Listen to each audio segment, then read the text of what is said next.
Also, warm welcome from my side. We are very impressed that so many people came to your lecture, and you will see it's not only a lecture, because afterwards we will also have the opportunity to see some photos, and I don't know whether also show videos, but yeah, and this is already somehow explaining what type of guy or person Malte is from the University of Vienna. So, Felix, sorry. It's okay, it's my second name. It's my second name. Felix Dorn, yeah, sorry.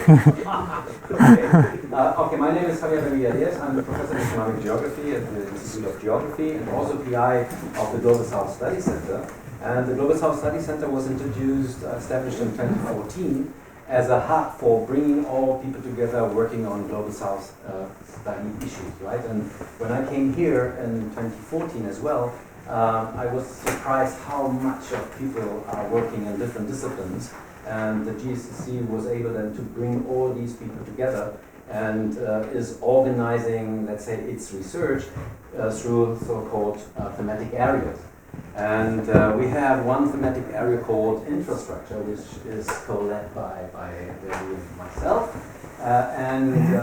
So the idea is to get inspiration from invited guests in order to also design a research program for our thematic area let's say in the mid-run, because we always think about research projects, joint applications, and so on. And the thematic area is composed by people from different disciplines. I want to keep this short here. And also Clemens is part of this thematic area, and he got to know you, I think, during your visit in Austria. I'm correct, hopefully. and he suggested you, right? And Clemens, as head of our GSSC, will also later moderate the discussion. So, fortunately, it's in German. So my presentation about you. So Felix Dorn, he's a postdoc at the Institute for International Development. It's development studies at the University of Vienna. And his first degree was in economics, but his second degree and the PhD is in human geography at the University of Innsbruck, and supervised by Professor Koy, who is also a big shot in our discipline. Since in his PhD dissertation, he was very much focusing on lithium and the production network, the global production network in lithium, which is of course one of these rare materials which is treated as gold and very important for decarbonization in the global north. I have a lot of details about you, but probably I will skip some things here. You were many times in Southern America, of course, for your PhD, but even before I learned, so there's a long history of you being in Argentina, for example, and you spent some visits and time at the National University, the Tucumán in Argentina, and also in Utrecht. So it's not Argentina, but in the Netherlands. And what is also very interesting is that you are not only focusing on publishing in renowned journals. You are also very much engaged in transfer of your let's say results into a broader public, and so this is why there is also kind of second part of your presentation. And you did some documentaries, Bajo la Sal, for example, which got a lot of attention, was broadcasted in ORF and Spiegel Online and so on. So without further ado, I would like to give you the floor for your presentation, and a warm welcome and thank you for coming. Thanks.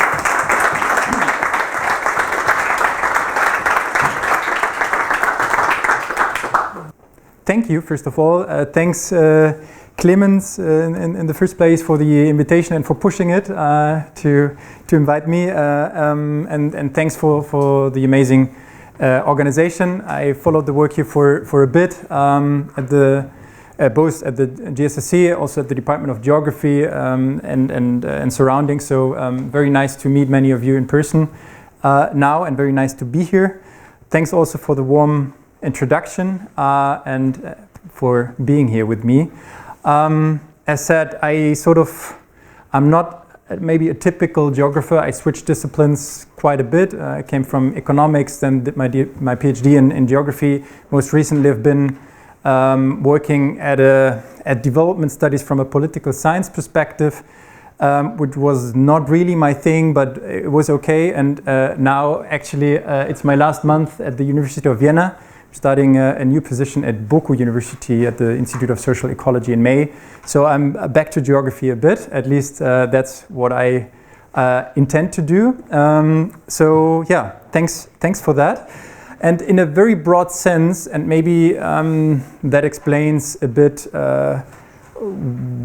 why the disciplinary changes and so on, I would say or consider myself a political ecologist, and would say that I work about the political ecology or ecologies of decarbonization in Latin America and Southern Europe. So I finished my PhD on socio-ecological conflicts around the lithium production network in 2021, and then also explored lithium production, extraction in Portugal and Spain. But most recently I've worked on the emerging hydrogen economy in Latin America for the past 3 years or so. And as there are some points of contact with colleagues here in Cologne on this topic, I want to focus on green hydrogen specifically and share with you some empirical thoughts and empirical observations. I will reset the timer here. Okay. So this whole thing is in part still a bit exploratory, so I do look forward to critical questions afterwards. As mentioned, and before diving into the topic of green hydrogen, maybe one step back and share where I come from as a researcher. My perspective on hydrogen is clearly shaped by several years of research on lithium mining, particularly in Argentina and Chile, and drawing on political ecology and the concept of territoriality.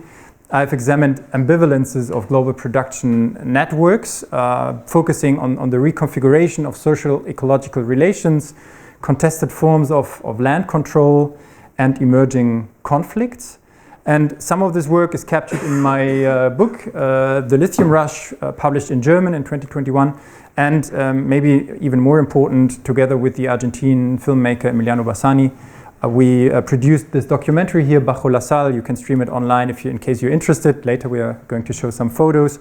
And this explores the different reactions of indigenous communities to lithium mining and seeks to amplify their voices in these ongoing conflicts.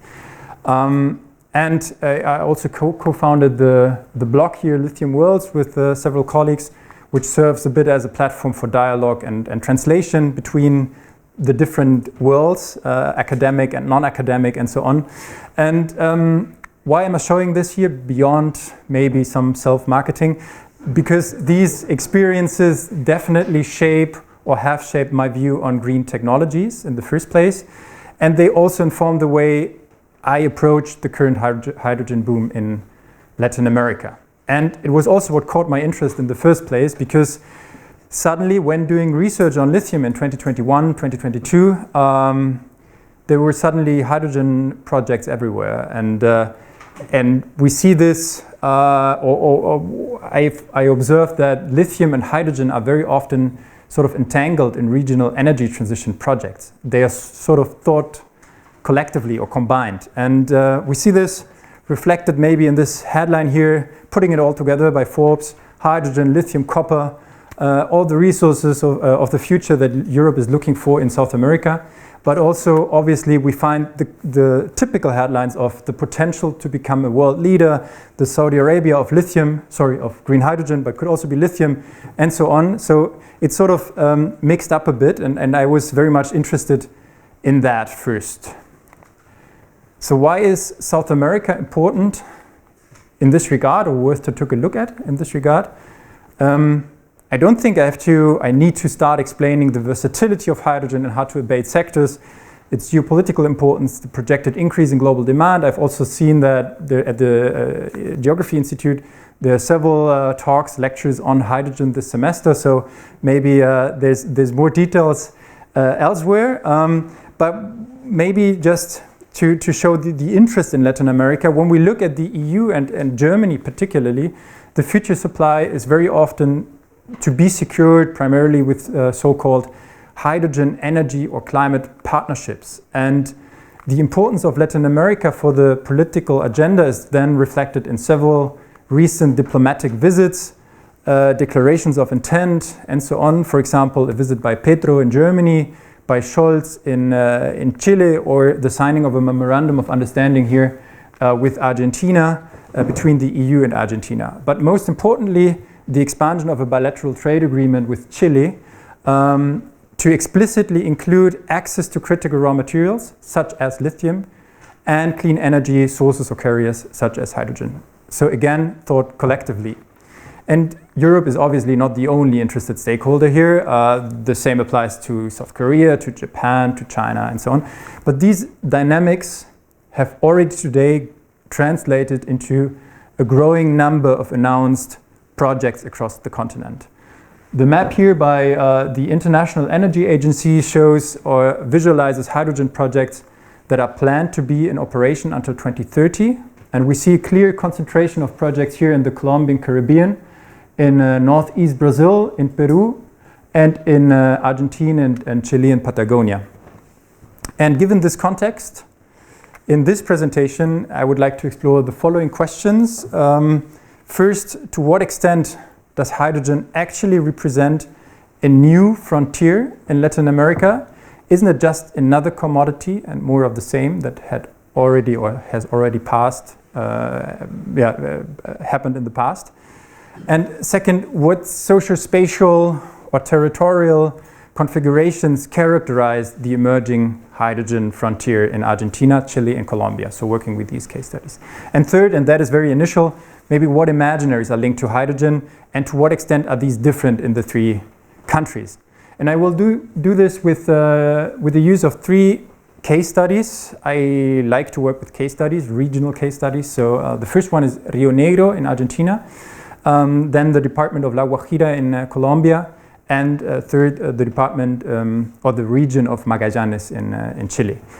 I obviously don't have the time for a full comparison, so I will set sort of different priorities in the three different case studies, but I try to touch at least on all these questions.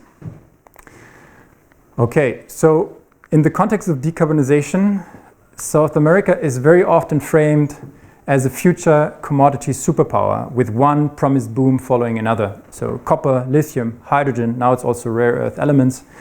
But as many of you probably know, export-based extraction on the continent is actually anything but new.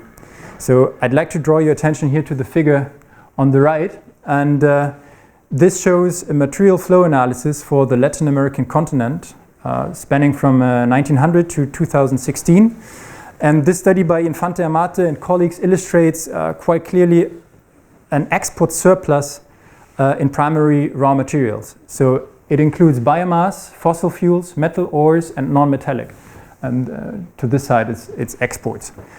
So there's clearly a historic relation between resources and development on the continent. And I want to briefly outline this relationship between resources and development and how this has evolved over time in Latin America. This is an illustration by three of my former colleagues in Innsbruck. Martin Coy, you mentioned him as my doctoral supervisor, but also Fernando Ruiz-Pérez and Christian Obermeier, which I slightly expanded here to include more recent developments.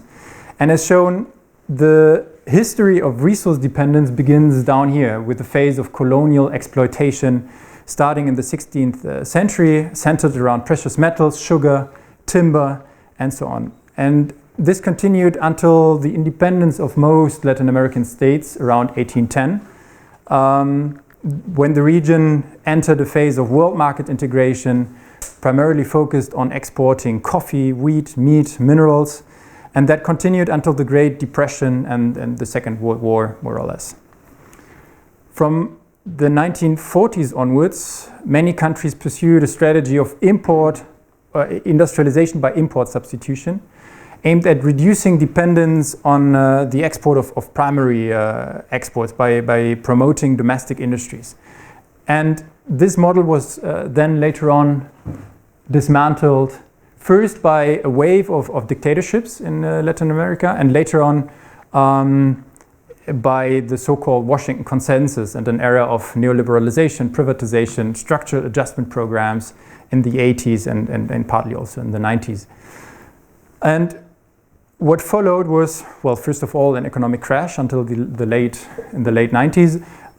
But beginning around 1999, beginning with Hugo Chavez in Venezuela, was a new phase very often referred to as neo-extractivism. So during the commodity boom of the 2000s, left-wing governments across the continent, for example, Lula in Brazil, later also Evo Morales in Bolivia, the Kirchner governments in Argentina, they used resource revenues to fund very expansive social programs.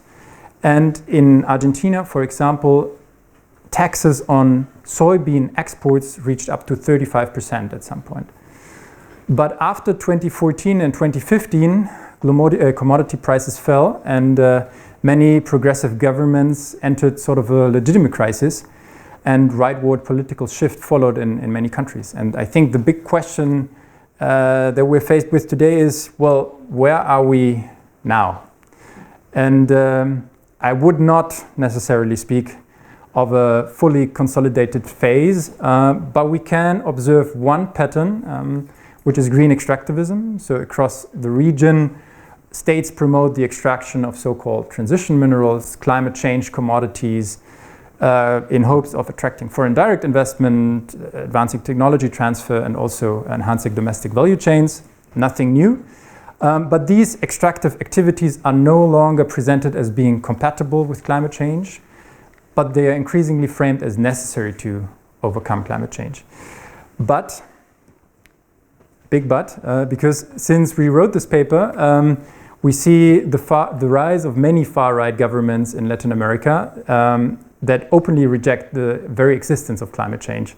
So while there's a recurring discursive pattern linking commodity extraction to climate goals, we should be very cautious with this label, so to speak.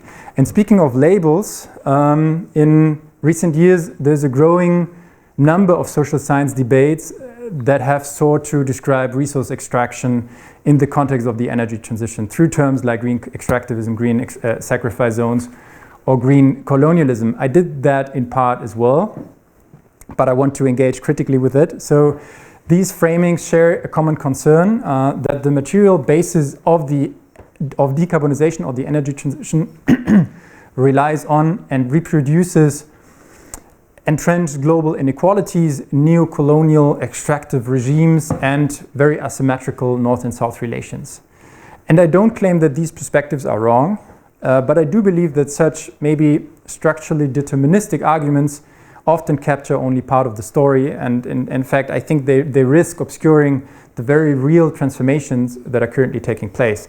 So at the same time, we can also see a wave of scholarship that highlights new geopolitical dynamics, the rise of state capitalism and green industrial policy, China's new role in battery and technology supply chains, differentiated transition pathways in the global south, new interdependencies between, for example, Latin America and Europe, and even a nascent mining boom within Europe itself. And these contributions maybe complicate the picture or highlight gray zones and emphasize that we're dealing with new geopolitical constellations, but also new actors, new capital fractions, forms of legitimacy, and also new forms of resistance. And I think in this regard, the increasing use of dichotomizing containers like green colonialism may not analytically be that helpful to understand how decarbonization actually materializes on the ground. Well, speaking of how does the emerging hydrogen economy in South America materialize on the ground, and what territorial configurations characterize the emerging hydrogen frontier. As a political ecologist, as mentioned, I approach these questions today by drawing on recent debates around frontiers and territorialization, and I try to bring them into conversation with the concept of socio-technical imaginaries. And I don't want to overload this presentation. I know it's quite an interdisciplinary setting, but maybe a few words starting with frontier. Frontier is actually quite a classic spatial concept in geography, historically shaped by Frederick Jackson Turner's description of the American frontier, understood as a wild and empty space to be conquered and civilized during westward expansion. And for a long time, the frontier was then imagined as a terra nullius, a zone of limitless land resources, high social mobility. And this frontier myth was sort of reproduced in countless success stories, embodied by idealized frontier pioneers such as the Western hero John Wayne, as we see here on the film cover. And in the 20th century, Turner's idea strongly influenced an agrarian geography and settlement studies, including a number of modernization theory-inspired models of land colonization, especially in the German-speaking world and geography. And still, I would say that these often romanticized depictions of the frontier very much excluded or ignored the presence of indigenous and traditional population groups. And neither the American Wild West nor the Brazilian Amazon were ever as empty as claimed by the expansionists. So the capitalist valorization of these spaces often led to violent conflicts, to dispossession, displacement, in some cases even the extermination of population groups. And starting in the late 1980s, frontier studies began to intersect more explicitly with political ecology, drawing attention to the perspectives and struggles of marginalized groups. So rather than spaces of opportunity, frontiers came suddenly to be seen as maybe zones of destruction, where existing property regimes, political institutions, social relations are disrupted and dismantled. And in this regard, Anat Singh has shown that the frontier is not so much a terra nullius, but more a zone of friction, a contact zone between old and new, which produces hybrid forms and cultural entanglements, how she calls it. And finally, maybe most recently, Matthias Borg Rasmussen and Christian Lund have articulated a very close relationship between the frontier and the concept of territorialization, understood as a process of claiming, controlling, and regulating space and resources through various legal, institutional, and discursive means. They state that, and that is a quote, frontier dynamics are intimately linked to the opposite, territorialization. So frontier dynamics dissolve existing social orders, property systems, political jurisdictions, rights, and social contracts, whereas territorialization is shorthand for all the dynamics that establish them and reorder space anew. So in other words, they understand the frontier as a process of destruction, stimulated, for example, by a new resource or spatio-temporal configuration, to stick to the language of resource making. But destruction does not create an empty space, right? It rather reconfigures it, and that happens through processes of territorialization. And as such, resource making, frontier and territorialization are sort of inherently linked to each other. But at this point, we might have a bit of an chicken and egg problem, because which came first, resource making, frontier, territorialization, and aren't these terms actually performatively connected or mutually dependent?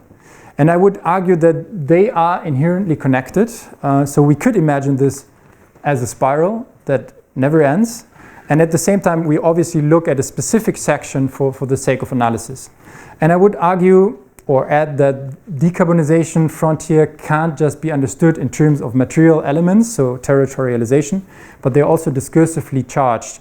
So as analytical concepts, I propose social technical imaginaries and territorialization, and these are of course interrelated, as I try to show in this arguably crude depiction. And finally, I think it is also important to mention that this is obviously not a one-way street. So frontiers are produced through encounters. It's not just top-down.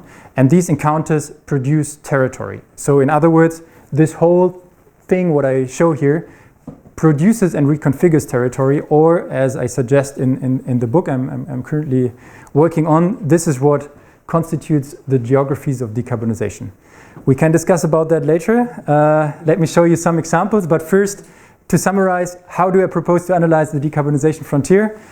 First, through socio-technical imaginaries, and I understand them as conceptions of social life, social order, and desirable futures that can be attained through advances in science and technology. So imaginaries always contain a socially shared legitimacy of a certain reality and future.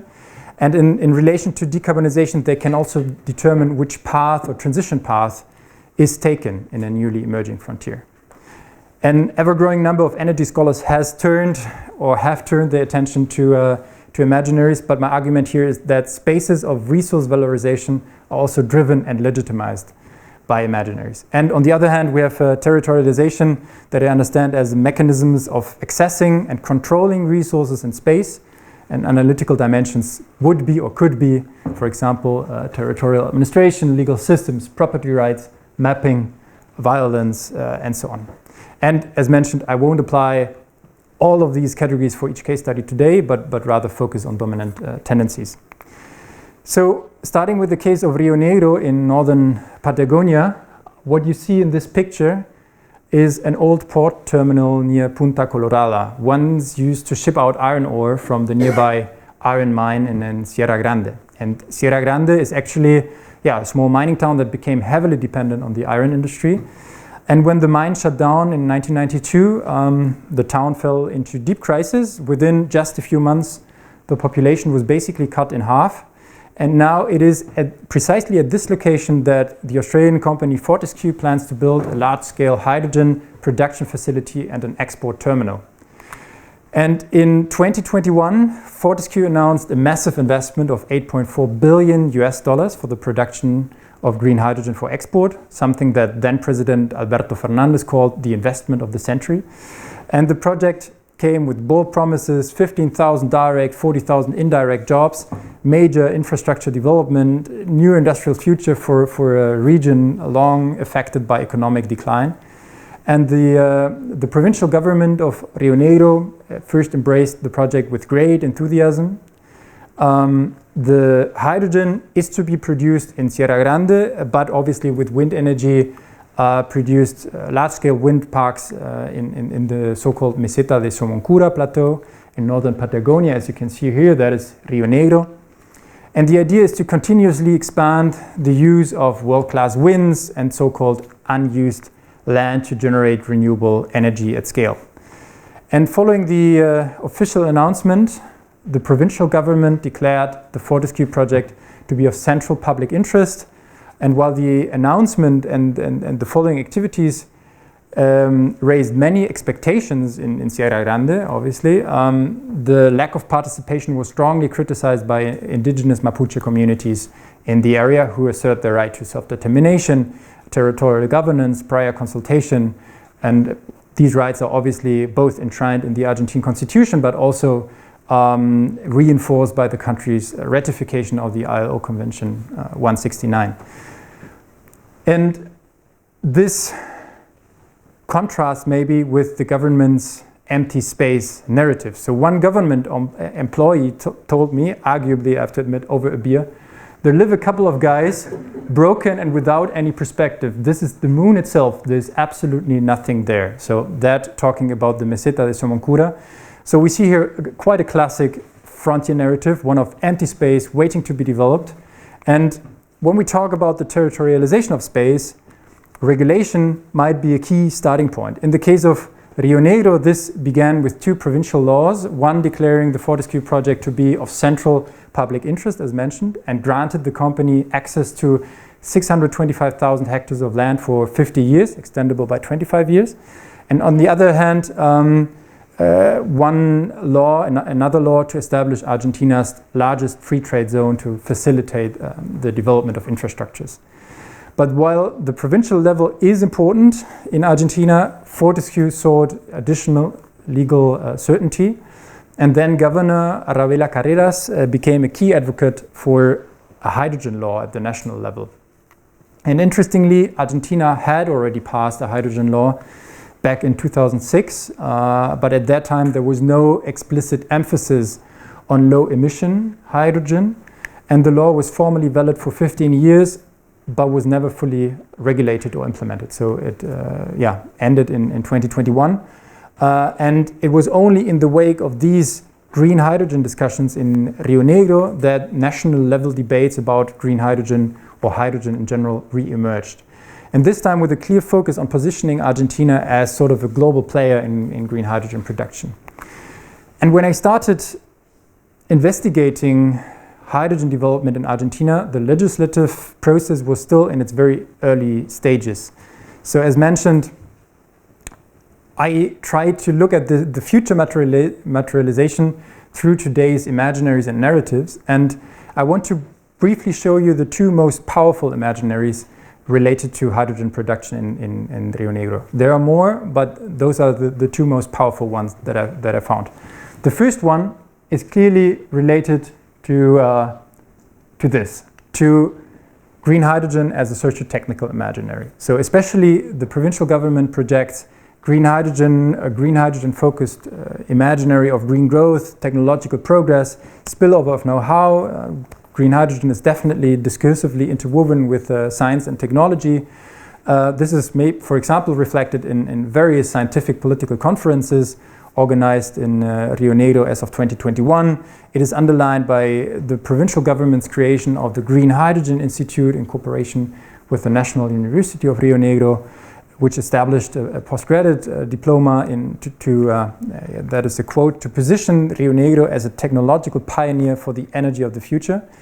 And in addition, there were many PR relevant measures, the exposition of a green branded fuel cell vehicle in many events, other merchandising items, and so on. And most importantly, in several interviews, green hydrogen production was connected to nuclear energy. And that is interesting because nuclear energy in Argentina is an historic example of a national Argentine industry. The only, or one of the only and few Argentine technological policies that persisted through different governments with different ideologies. And this sort of underlines the extraordinary possibilities of industrialization, autonomy, and scientific and technological progress associated with green hydrogen. And on the other hand, this vision is contested, not only by Mapuche communities on the ground and environmental NGOs, but also by other capital fractions, especially from the gas and fracking industries. So among the proponents of blue hydrogen, the production with natural gas and carbon capture and storage, are, for example, the national oil company YPF, the Argentine Oil and Gas Institute, the Hydrogen Development Consortium H2R, which was the latter established in 2020 and it's coordinated by YPF, so the national oil company, and includes major multinational fossil fuel companies, Wintershall, Total, Pan American Energy, and so on.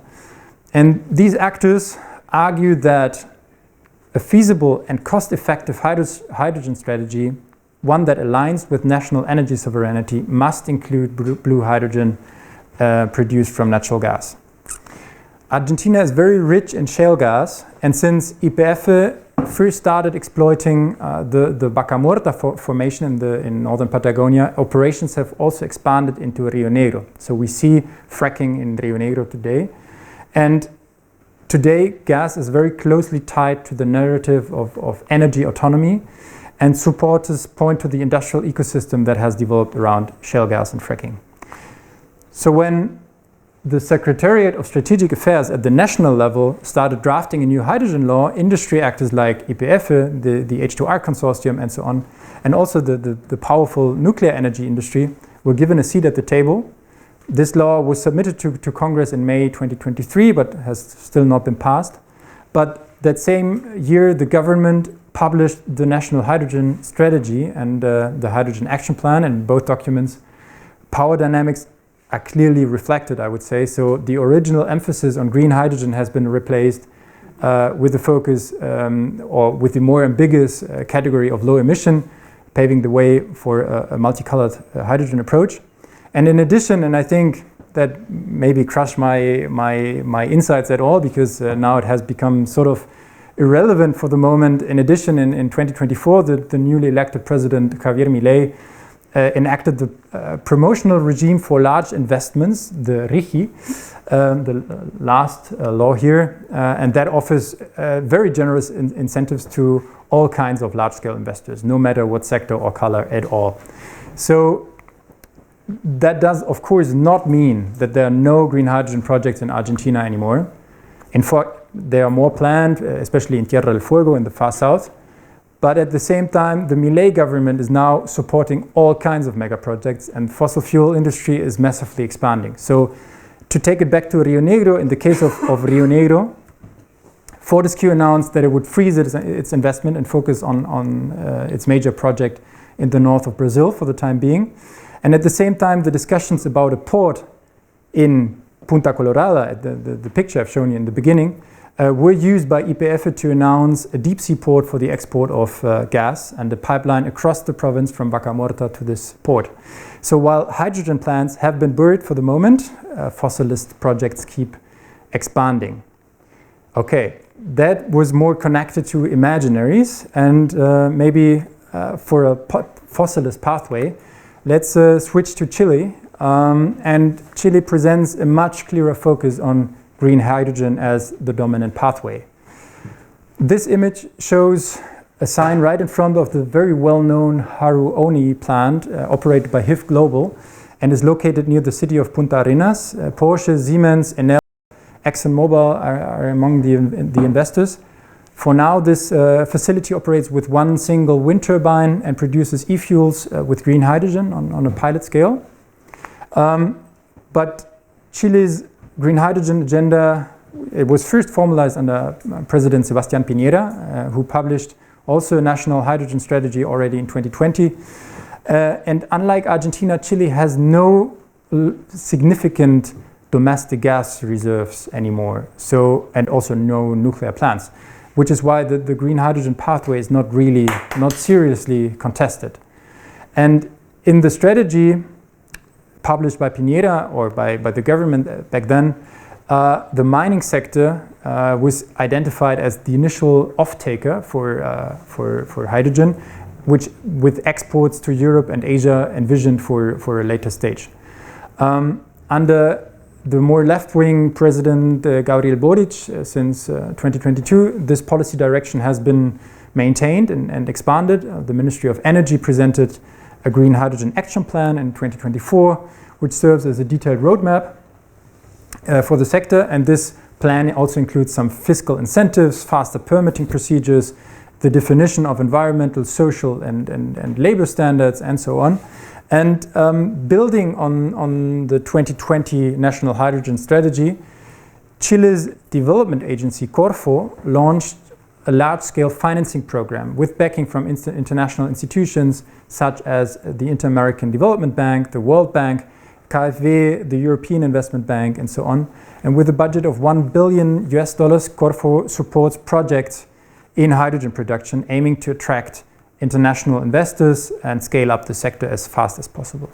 For the case of Magallanes, in the south of Chile, Corfo launched the regional green hydrogen transformation program for Magallanes to address sector-specific regional challenges in developing both the sector and also to foster research and innovation. I come to that in a second. So as a result, Chile's announced hydrogen projects far exceed those of Argentina and Colombia, with most initiatives concentrated in the Antofagasta region. So this is north and this is south in this case, but it's quite a long country. So there's another presentation by Sören Scholvin later on this semester, and I think he's going to focus on Antofagasta. So I'm going to speak about the south, luckily. And in the north, there's a clear tendency for projects to be linked to the country's very important export sector, which is the copper industry. And hydrogen is seen as a tool to decarbonize operations. But in contrast, in the south, in Magallanes, most projects, or all projects actually, are designed for export and aim to position Chile as a global supplier of green fuels. So focusing on Magallanes, and maybe to understand the current boom in Magallanes, we also need to situate it within the region's broader extractive and territorial history. Chile's far south has also long been imagined as a resource frontier. First oil and gas exploration in the 70s in the past century, positioning Magallanes as a national energy reserve. In more recent decades, the region has seen a very fast expansion of salmon aquaculture, bringing significant ecological but also impacts, but also new patterns of labor migration in the area. And another historically important sector is sheep ranching. It's introduced by European settlers, obviously, in the 19th century. And to this day, expansive sheep farming continues to shape land use and cultural identity, although its economic significance has obviously declined. But land is therefore very concentrated in the hands of a few former sheep barons or their sons and daughters and families and so on. So the green hydrogen boom now builds upon these past frontier dynamics and reactivates some first imaginaries of unused space and industrial potential. But as of today, at least 6 major green hydrogen projects have been announced in the region, and most are driven by multinational energy firms, including Total Energies, EDF, Nordex, Austria Energy, Copenhagen Infrastructure Partners, and so on. Very typical names in the sector. And it is important to stress that we are talking about very large-scale projects here. So I already mentioned the HIF Global project, which has a pilot plant in operation and has already submitted the environmental impact assessment for the next stages. But there is a series of mega projects in the area, such as the one by Total Energies on the left, and an $11 billion initiative by H&H Energy, an Austrian-Danish consortium. And planned wind farms range from 1.4 to 5 gigawatts. To put that into perspective, the entire region currently operates just 6 small wind turbines. And in this regard, the scale of these projects cannot be considered without recognizing the infrastructural and social limitations of the region. So Magallanes is just home to 166,000 people, most of whom live in the capital, Punta Arenas. Ports and roads are not really equipped to handle massive infrastructure imports. And the education, health, and housing system are already under great pressure. Food is imported from the north. Magallanes is not connected to the national energy grid, but remains an isolated system, and so on. And in small municipalities like San Gregorio, where only around 700 people live, so quite remote from Punta Arenas, now companies plan 2 to 3 worker camps, each for 2,500 people, workers, construction workers. This would mean, obviously, a dramatic demographic and logistical shift with far-reaching effects on society, transportation systems, and most likely also the cost of everyday goods. And these concerns are formally raised by civil society, NGOs, and municipalities. They can raise them as observations during the environmental impact assessment process, and companies are required to respond to each of them in detail. So I think that is at least an existing participatory instrument. But beyond this instrument, there are no substantial mechanisms for the state to overview and sort of supervise this process, because land negotiations take place largely between companies and a very small number of landowners, making this basically a private transaction of land. Several municipalities view this dynamic with great concern, but many feel politically very powerless. As one local mayor told me, he said, "Why would anything change this time? Nothing has changed before. We've had oil and gas extraction for decades, but we never benefited from it." So in this sense, the hydrogen boom in Magallanes reveals a process of territorialization in which the state mostly facilitates, but which is clearly shaped by private agreements. So let's go to my third and final case study, Colombia, or more precisely, the department of La Guajira. And so far, I've presented the hydrogen frontier quite as a top-down process, which might be a bit misleading. So I try to shed light on different aspects now. In this photo, we see a Wayuu woman standing on a sacred mountain, overlooking her territory, her ancestral territory. And this landscape is now also the site of numerous planned wind farms. And before turning to the local conflicts, I'll also start again with a brief overview of Colombia's regulatory framework, because Colombia is also in the process of building quite an ambitious regulatory framework for hydrogen.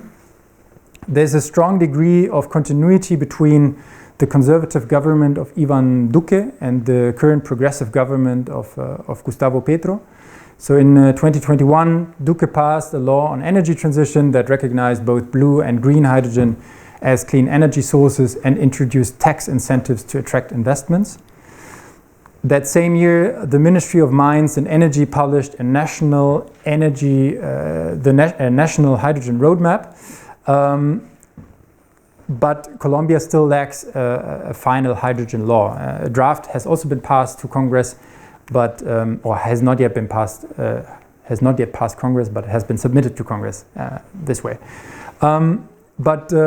Since taking office in 2022, Petro has maintained much of this framework, but he now frames hydrogen, especially green hydrogen, as a pillar of his broader agenda for a just energy transition. So that is a different discursive focus, focusing on justice and distribution.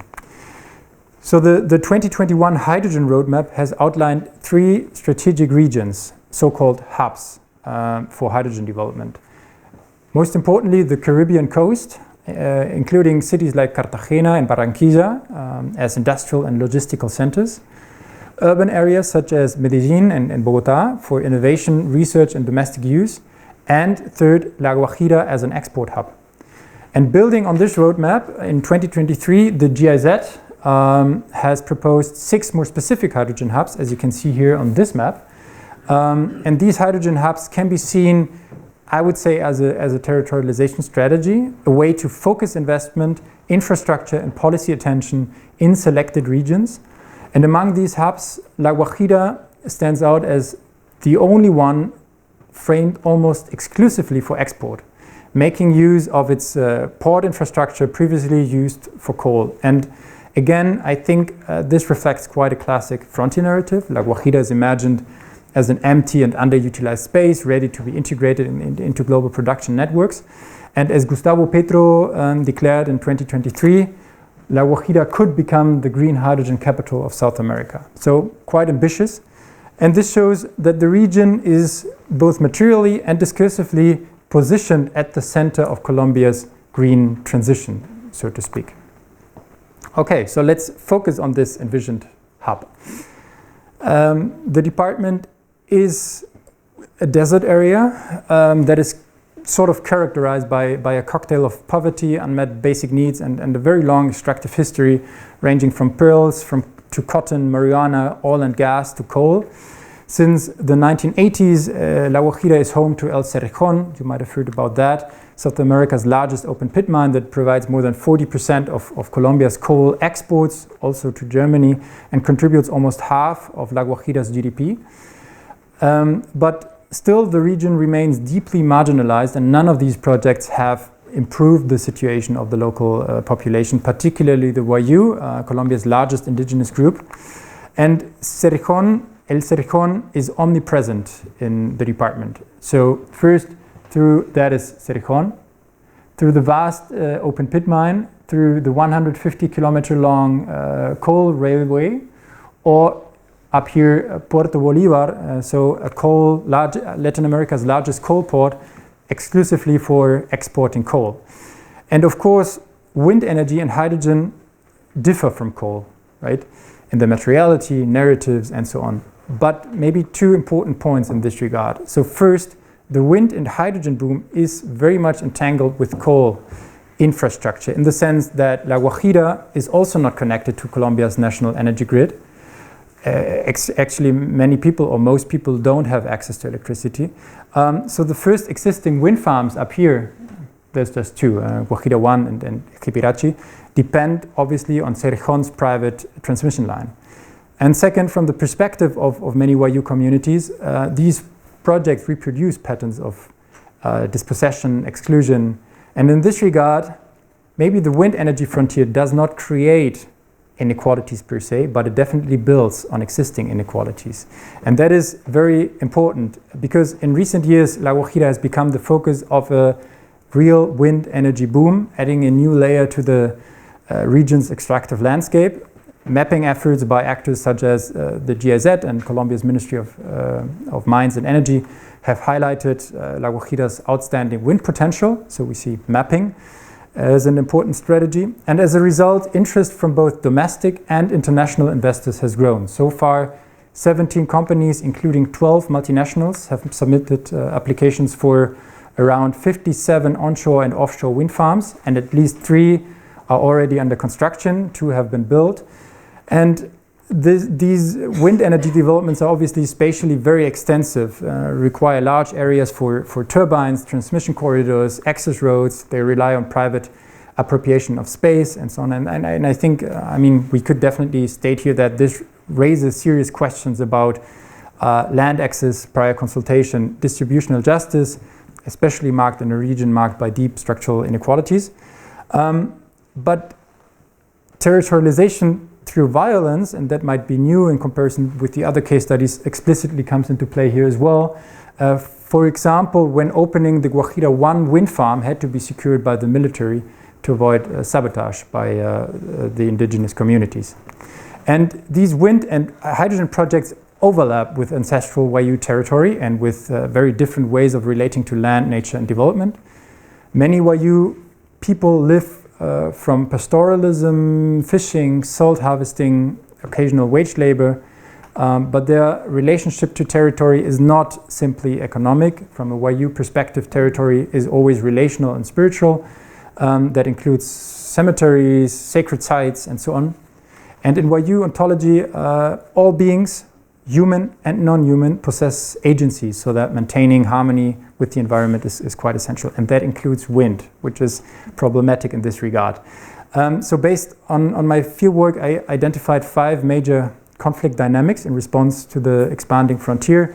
It is definitely environmental impacts and the lack of access to water, the lack of participation and prior consultation. It's disputes over benefit sharing and territorial control.